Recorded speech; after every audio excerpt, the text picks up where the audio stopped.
Excellent. So Chairman Smith, I've identified a quorum. Thank you. Put yourself on mute, please. All right, so I'll call this meeting of the Finance Committee of the Central Midlands Regional Transit Authority to order. It is February 9th, 10:07 a.m. I will entertain a motion to adopt the agenda. So moved. I'll second that. Very good. The agenda is adopted. Minutes from the November meeting. Do we have a motion or a adjustment? Mr. Smith? Yes. May I formally call the roll? Oh, I'm sorry, please. Okay. Mr. Howard? Mr. Lawson? Mr. Lawson, you are on mute. Yes. Thank you. Dr. Morris? Yes. Mr. Smith? Here. Mr. Green?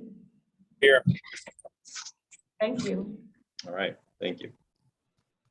So minutes from the November meeting. I saw one correction. It's on page 4 of the packet at the very bottom. The last paragraph there, it just says Dr. Collins. I think that's supposed to be Dr. Morris. Just wanted to clarify that. Okay. Any other suggested changes or?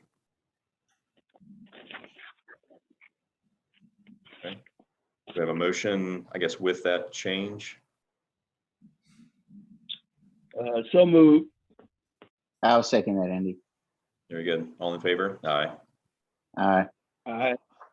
Very good. Minutes are adopted. Okay, so next item, just the, let's see, matters referred from the board. Are there any open matters? Nope, nothing. Didn't think there were, but wanted to check, confirm. So then next item on the agenda is the monthly finance highlights. So finance staff. Good morning, all. Can you guys hear me okay? You can? Yep. All right. Yeah. Okay, so we begin my financial report on page 8, going over the financial highlights for the month of December 2021. This brings us to at least 50% of our fiscal year being completed. We have a net income of 1.38 million. We have total revenue money coming in here today of 3.76 million. And underneath that, you'll see what it's compared to with our budget and all. Expenses, money going out, 2.66 million. Paid to date to our contract operator is just shy of 24 million. Below that, again, are some of the general ledger items you guys like to see, being the contract services, any professional contract services, our marketing and our security. So those are the amounts we pay to the people in those categories. And below that, we have the penny revenue, what we've collected to date. We have of the 300 million that we have coming, we just over 50% of that. In this fiscal year, we got a payment in July, we got one in November, and we just received another one this month. So it'll show up when we get to doing this calculation on this one. And I just want to point out to you guys, I know it's not on here, but since we are 50% into the fiscal year, we will be coming up with our mid-year budget review as well. So I will get that on the agenda for next month. And that's the end of the report, unless you guys have something in particular you want me to point out. I have a couple of questions. Yes, sir. On page 8, you have at the bottom, you have the penny revenue since 2013, and you have July and November. What happened to August and September? We don't get money every month. We get quarterly payments. Yes. Oh, I see. Oh, okay. So this is quarterly. All right. All right. Thank you for that. On page 14 and 15, what is tobacco tax? For any employee that smokes.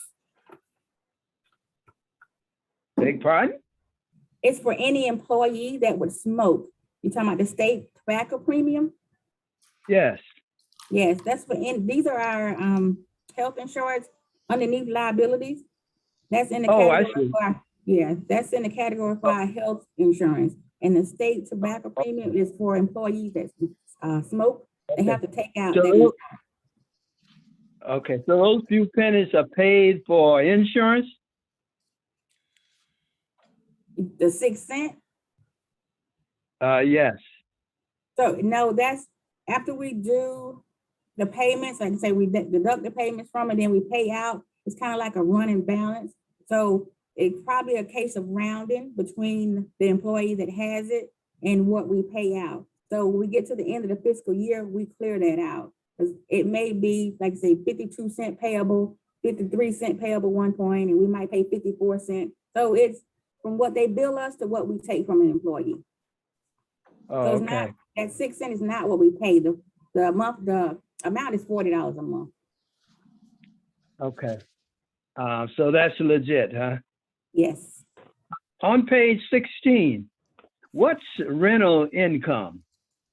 So we rent out to Richland County Library a spot to park their vehicle. Oh, okay.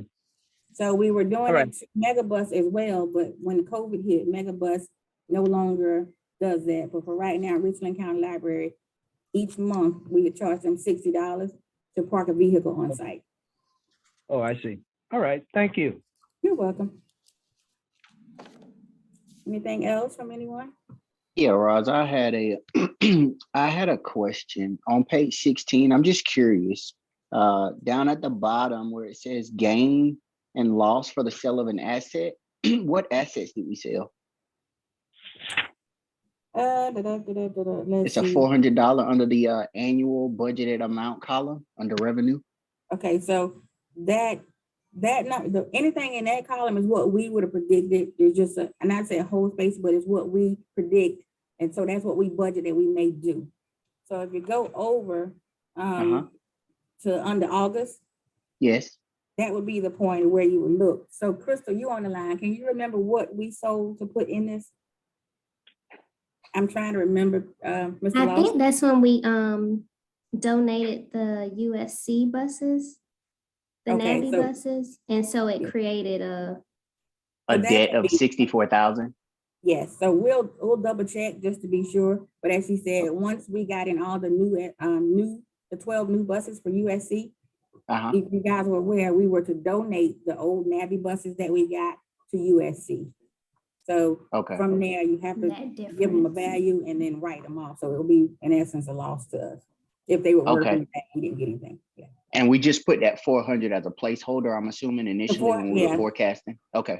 Okay. Yes, so not so much a placeholder. If you look at all those numbers, like say, if you go to the top where we kind of thought we would budget $1 million for passenger revenues. So all Right. those are basically the budgeted numbers we anticipated we would do, what we would do. Okay. Okay. Thank you. You're welcome. That's all I have. Okay. I had a few questions just on kind of big picture revenue. So, Which page you looking at? So I can get. yeah, I'm trying to find it now. I should have highlighted this question better. Well, so I think the main question really is, the penny tax. Which is this, same response. We do an accrual until we get the payment.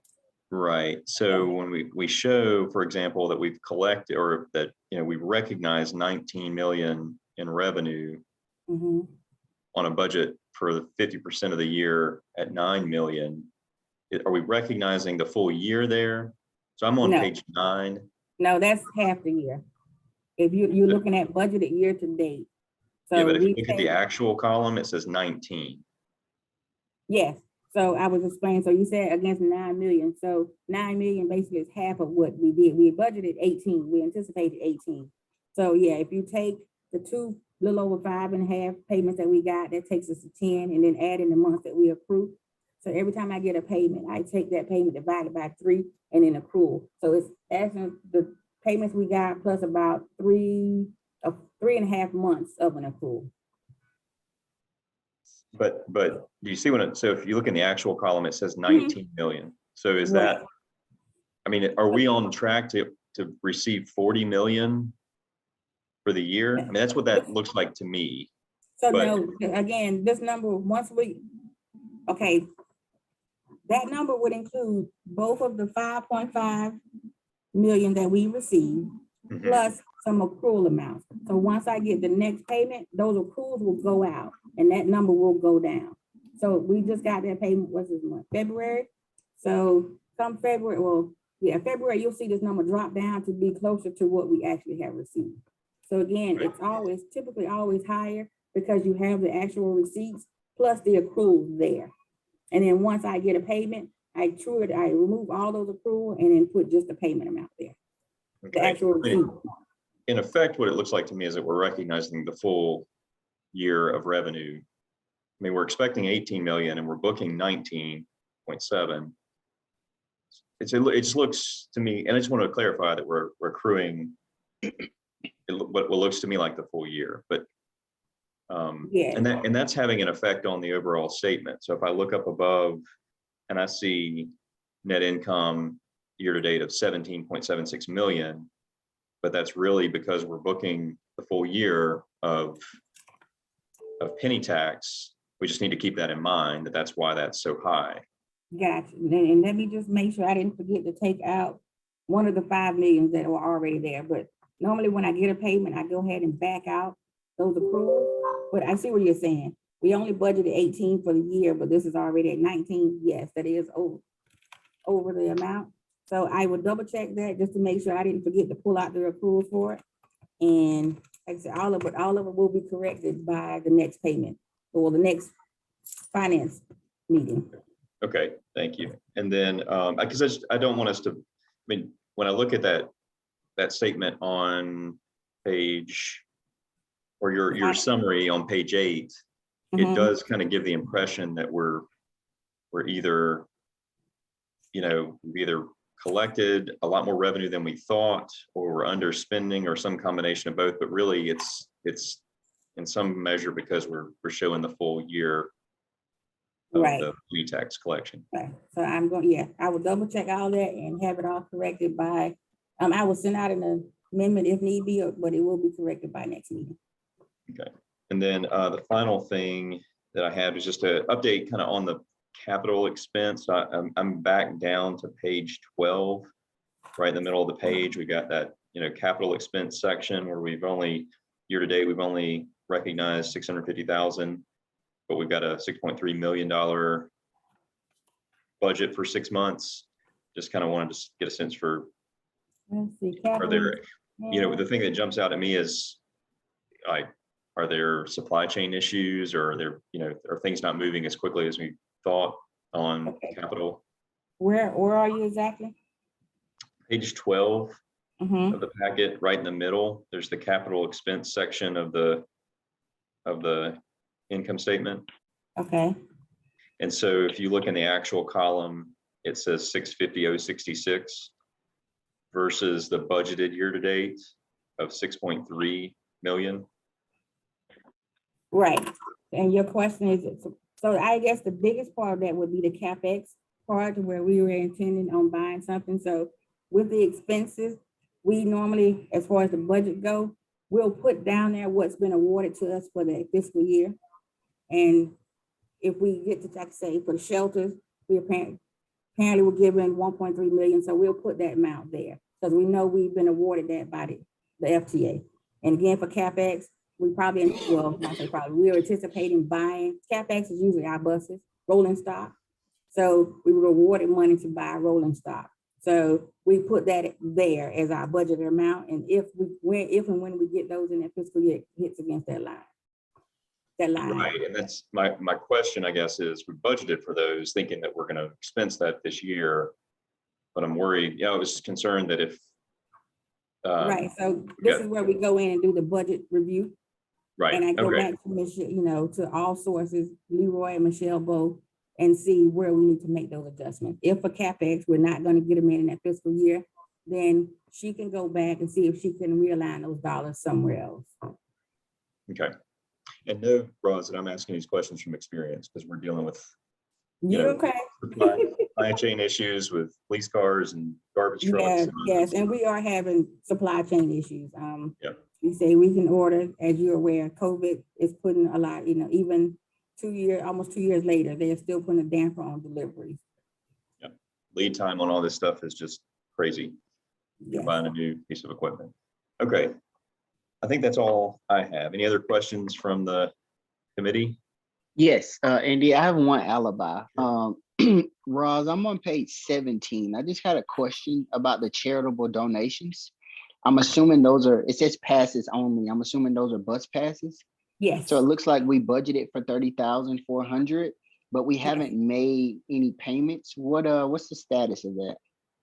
So charitable donations, you said page 17, would be Yes. where we donate passes to some organizations. So it wouldn't be payments we make. It would be if an organization comes in and say, hey, can you donate X amount of passes to us?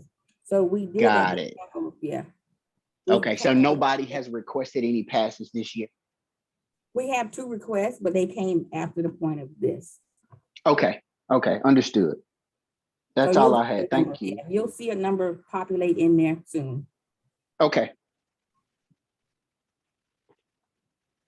Right. Any other questions for Roz and Crystal? No, I'm good. Okay. One second here. All right.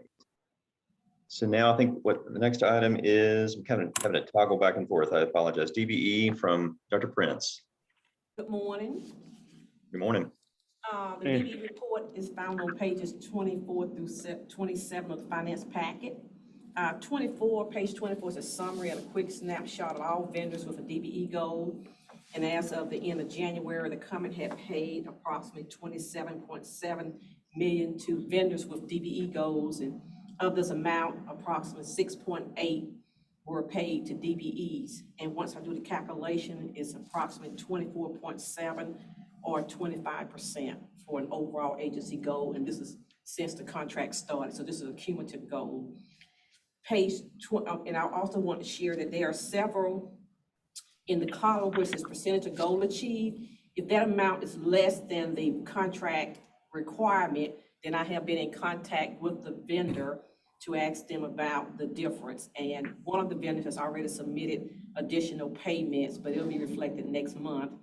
And I'm doing some research for one vendor, but I am staying in contact with those vendors if their percentage is less than what was required in the contract.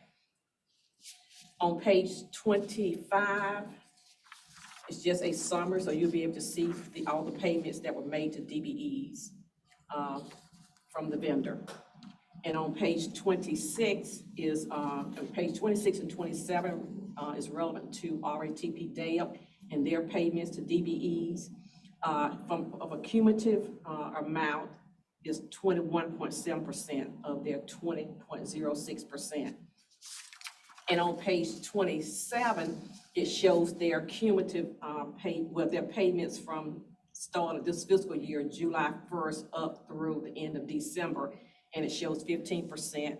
And a factor that's impacting this is that during the month of December, the company made 2 payments to RATP DAIP. So that's one of the factors that's making this percentage a little bit less. And I have asked RATP DAIP to send me their payments for the next month, but it won't reflect until the next report, and it will bring this percentage up to 18%, but you won't see that until the next report. At the last board meeting, the general manager indicated that he'd already started looking at ways to increase the DBE goal, and I'm staying, keeping in close contact with him to see what they're doing and to ensure that more DBEs are being considered if they're unable to attain the goal based on the DBEs that are listed here. This ends my report, and I'll be happy to answer any questions. All right. Thank you, Dr. Prince. Yes. Questions? Yes, I have a question.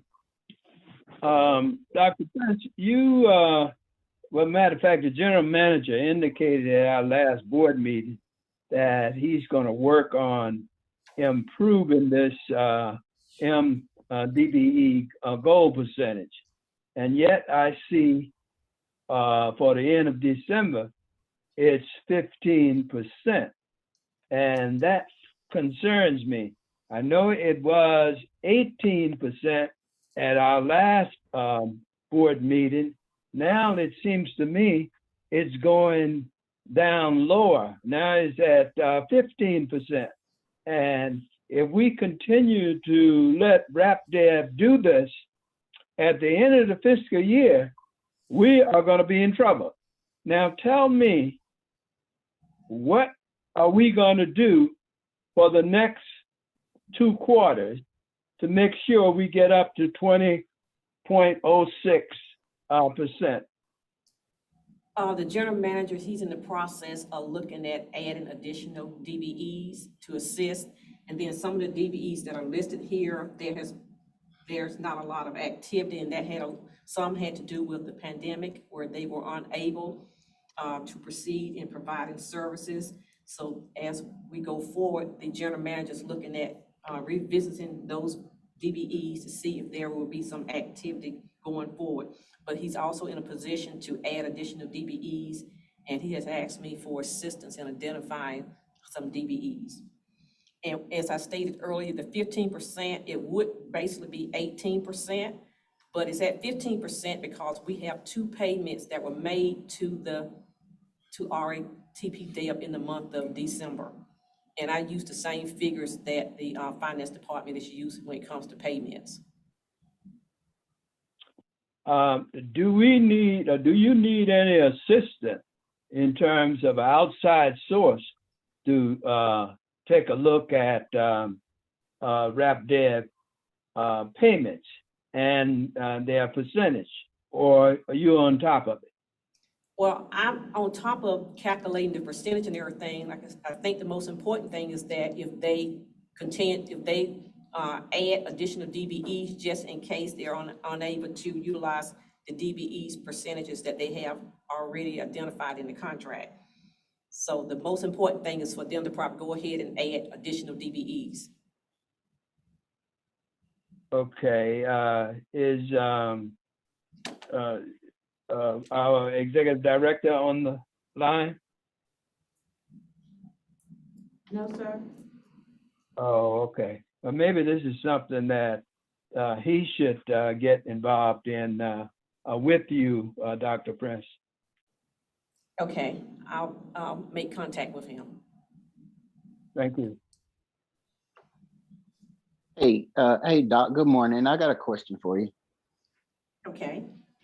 All right, so first, totally agree with what you said, Dr. Morris. I think the ED does need to be involved. Dr. Prince, as it relates to you, I think RapDev adding additional DBEs is great. That's giving opportunities to up and coming or smaller organizations. So that's great. Now, with that being said, I would like to make a request as it relates to, let me pull my chart back up. As it relates to, and I don't know about my counterparts, maybe they can chime in and give their input, but as it relates to your spreadsheet with the DBE trackers, I personally would like to know any DBE that's coming up for cancellation or expiration of their contract, let's say from 3 months to 9 months. If we can annotate that some way on your chart, maybe it's color coded or however you want to do it, footnotes, just so we know, hey, in the next 6 months, this specific DBE is coming up for expiration on their contract and they may no longer be with us. I think it's just good information to have because not only will that tell us how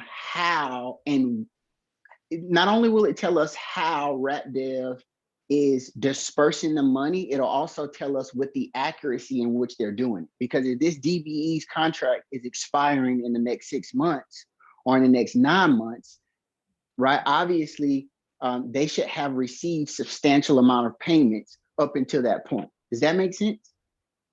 Yes. Okay, so I personally would love to see, again, anybody that's under a year that's expiring in their DBE contract, or contractual agreement with us, I would like to see that in some shape, form, or fashion. Is that possible? I can work on adding it to the spreadsheet. Okay. Can I ask a This- question? I'm sorry. Mr. Lawson, I certainly agree with you. I think that's a great idea to ask for that information.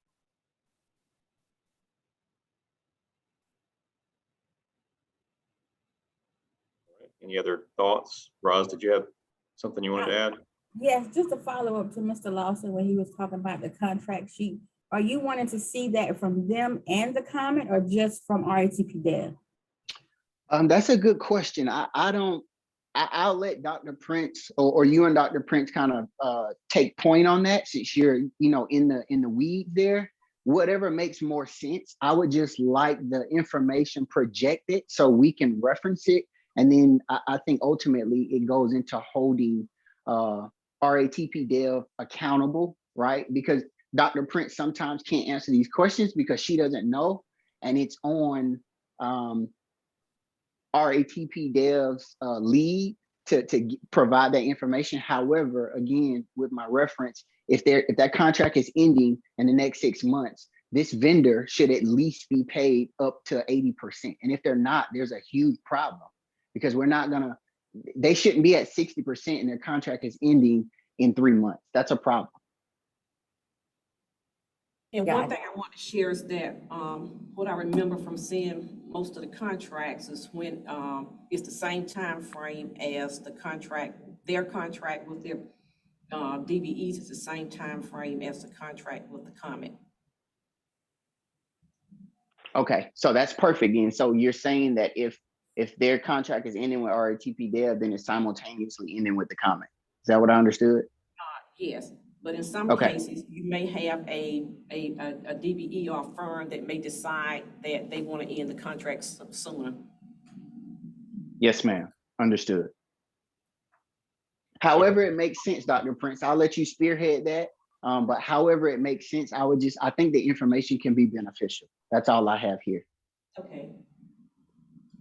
Dr. Prince, on that point you just made, that it's conceivable that a DBE, a contractor who's qualified as a DBE, either elects not to continue the contract under the original terms or fails to retain DBE status as we define it. And my memory is that did happen fairly recently. I don't know that it accounts for all of this underperformance, this DBE underperformance, but didn't that recently happen? I was going to say not recently, but since I think in the past few years, we may have had a DBE firm who lost their DBE status. And during that time frame, we just did not count the DBE payments. Right. And I thought that it had happened at least since RapDev came on, and that in some respects, it's hard for them to recover when that happens, because you gotta find a replacement, and then there's a lag time and all these things. But just something for us to kind of keep in mind, though. I'm not suggesting that we don't hold them accountable for their goal. Their goal is their goal, but I'm just saying, I think sometimes things happen that are kind of out of everybody's control. And I was going to say, in terms of DBE status, each DBE firm is required to submit updated information to SCDOT on an annual basis. And if they do not submit that information on time, SCDOT will remove them from the DBE directory until they receive the updated information. Right. So it would be helpful, I think, either from your office or from RapDev, if we could get a sense for if that's driving some of this, or if it really is just they're not being aggressive enough in filling those spots. And yeah, so. And there were two of their firms, DBE firms, because of the pandemic, they were unable to proceed. So that was kind of like a delay in some of the payments. But even with the comments that the general manager made at the board meeting, he indicated they will add DBE. So it will still be a few months before you actually see the payments posted. Right. a timing issue too. Okay. Any other thoughts or questions? What are the name of those two companies, Dr. Prince, who were not able to meet their goals because of the COVID? Where it was on the RATP day up, the NICE group, they are providing us trip sampling of the NTD reports. And because of the FTA indicated that we didn't have to do the trip sampling during the time of the pandemic. So of course, they did not do as much as they originally had intended. And then we also have the customer's point of view, and that was to do on-board surveys. And because of the limited amount of limited amount of individuals riding the vehicles, of course, they did not do the surveys, but they are planning to start doing this in the future. Okay, thank you. All right. Any other thoughts, comments? Hearing none, we'll move forward. Thank you, Dr. Prince, for that update. You're welcome. Then item number 7, just a discussion of federal dollars. I asked for this, I think in light of the ever-changing environment around, federal funding, particularly, I think for transit. It's obviously kind of there's a lot going on in that, in that space. So I asked Roz and Michelle perhaps to give us an update on federal funding and what that's starting to look like. Okay. So Michelle is out. She's taking care of a sick husband, so I'm going to try to fill in for the both of us. In front of you or in your packet is what she sent, starting on page 28, is all of our federal funding allocation. So if you look at it, it says she give you what grants are for the year. Like I said, this represents our past, present, and future funding.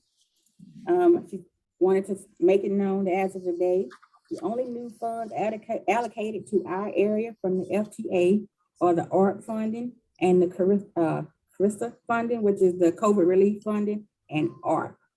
So if you're looking at pages 33 to 35, that'll show the allocations of those two funding.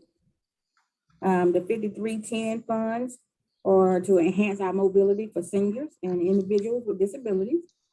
The 5307 funds we use for capital and operating. Last week, or sometime within the past couple of weeks, the FTA announced they were giving out 5307 partial year money to the Columbia, South Carolina area. So we're slated to receive about $2.1 million of that.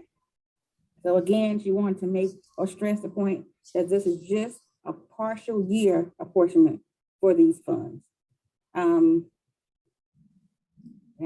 that's what she wanted to highlight or she felt needed to be known. Yeah, that's helpful for us. Do you know, like when we look at this chart, I'm looking in particular page 34, the ARPA funds. It says federal amount available, and local match is 0 because it's 100% federal. Have we received all that, or is that anticipated? Do we have to make it anticipated? Like I say, the way it works, they normally say, hey, you have this, they let you know that this is coming, and then when you can start spending. So and you said you're looking at art. So if there's no local match, that means they're giving us 100% and we don't have to do any match. Because some of our grant funding, we have to do 80-20, 70-30, 85-15. So having no local match means we get 100% and do not have to worry about doing any match money. So as we start to spend this, like I say, if you look at still at page 34, and if you're looking at the top line for marketing, you'll see the federal, that column says federal and local percentage. So that's 100%, letting you know it's 100%. So they are telling us we can get 50,000. So the federal amount available in a total equal means we hadn't started expending out any money from that line item yet. So once we start to deduct from that, and that lets us know once all that money is expended, and now we have nothing else to put into that line. So is this line item description, is that our internal budget for that money? Because it looks like, it's pretty specific. Lucius Road, Timber South, et No, cetera. well, marketing we do. We have one for ADP hardware. Bus station equipment would be depending on what it is. It could be under capital, it could be shelter. So no, these do not line up with our general ledger. But I think my question is is the use of these funds being dictated to us by provisions of the ARP, or did we sort of internally make these designations and apply for it, or how did that work? A little bit of both. So they Okay. have categories that say here, and then like where I said before, like in CapEx, if we don't, they say, hey, you have this much to do on CapEx. So when we don't spend it and then we see we have a need elsewhere, she'll go back and ask, can we transfer this money from line A to line C? And they give us a yes or no, and then we can move that money over. We basically just have to demonstrate that we're using it for allowable What they allow. purposes, and we've kind of set this out as our breakout of Correct. allowable uses. Okay, that's helpful. That's what I wanted to know. Yeah, and if you look to the last column or comments, it kind of gives you a little more detail as to, they give the broad new fare boxes, and then she'll go over there. We'll update, because you have to give an explanation of what you plan to do with that in that category. Okay. My last comment that I have, a question, or I guess it's more of a comment. I would just appreciate, a continued update of this, particularly as more, federal funding comes on. So, Finance committee to be apprised of kind of what the expectation is, and what, I think that would be helpful. So would you like for her to put this in, or like us to insert this quarterly to give you an update? Sure.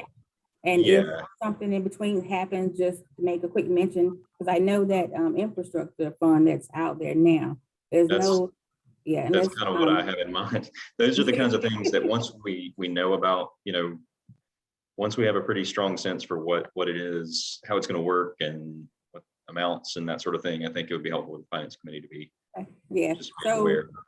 And Mr. Huggins is the I guess the forefront for that money. So once he learns what it is, it kind of filters it down to us. So if there's anything there now, he would be the person that could speak up and answer it. Because right now we haven't gotten a definite amount of what we'll be receiving from that bill.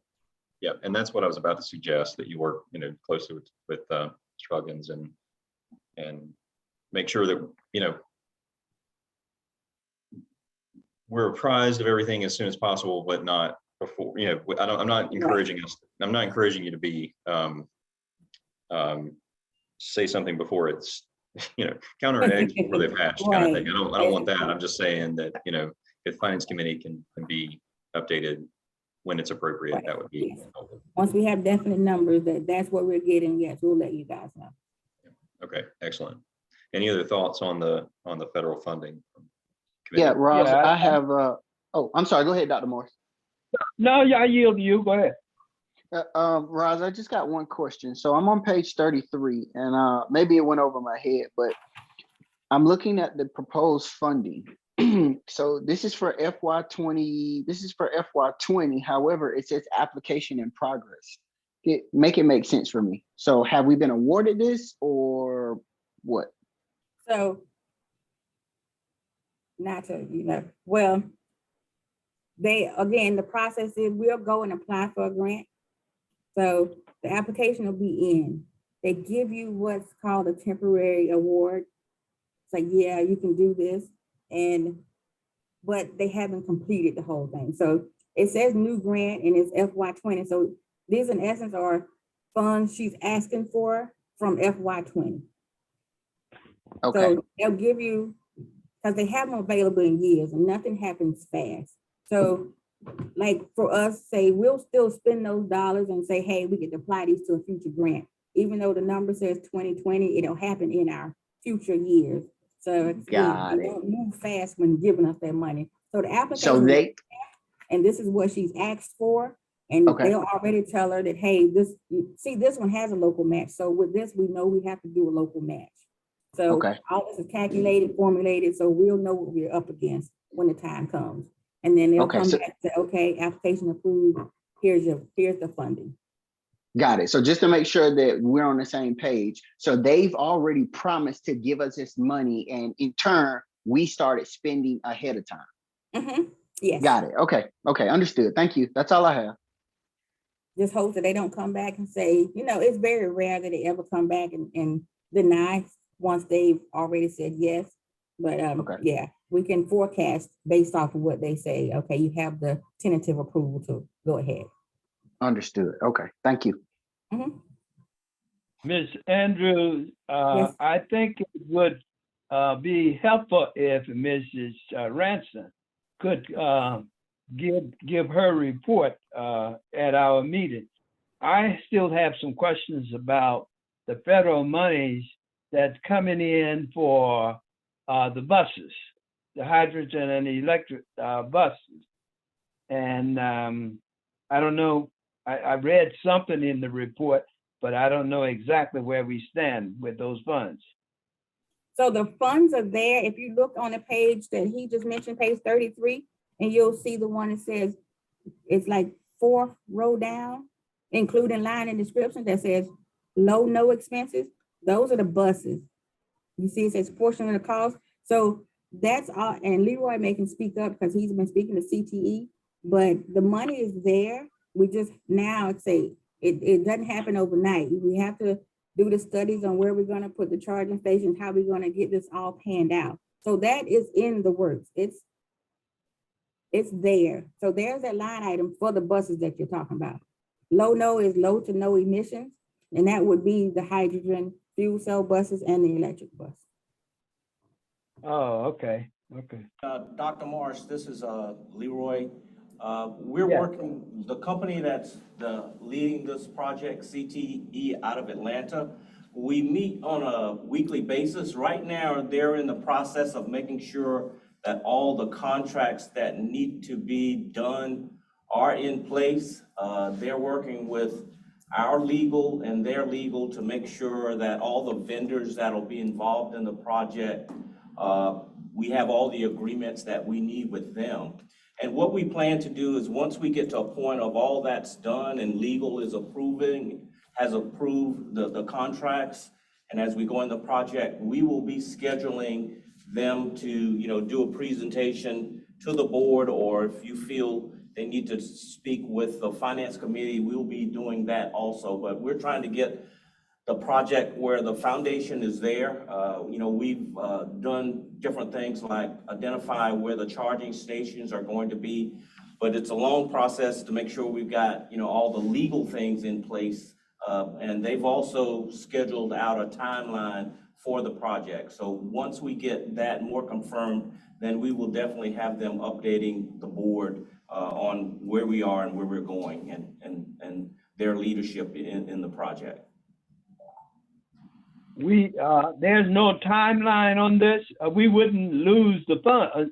Would we lose the funds if we don't act within a certain period of time? Well, I can't speak directly, but the timeline that they have laid out, just tentatively, we will, the project will happen within the time frame, I think, for the money that's allocated.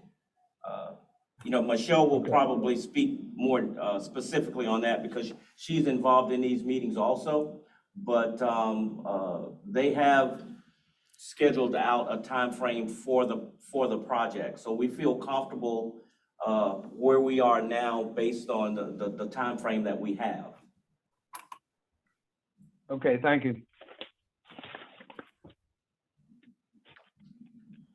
Any other questions on federal funding? Hearing none. Thank you, Roz, for that update. That's really helpful. I do appreciate your including that on the agenda. So there's no items for executive session, so there's nothing else to come before the committee. I'll entertain a motion to adjourn. So moved. Sorry, I was muted. I'll second that. Okay, thank you. All in favor? Aye. Aye. Aye. All right, thank you very much. Productive meeting. I appreciate everybody's comments and staff. Thank you for everything. All right, have a great day, guys. Too, thanks. Okay, take care. Bye.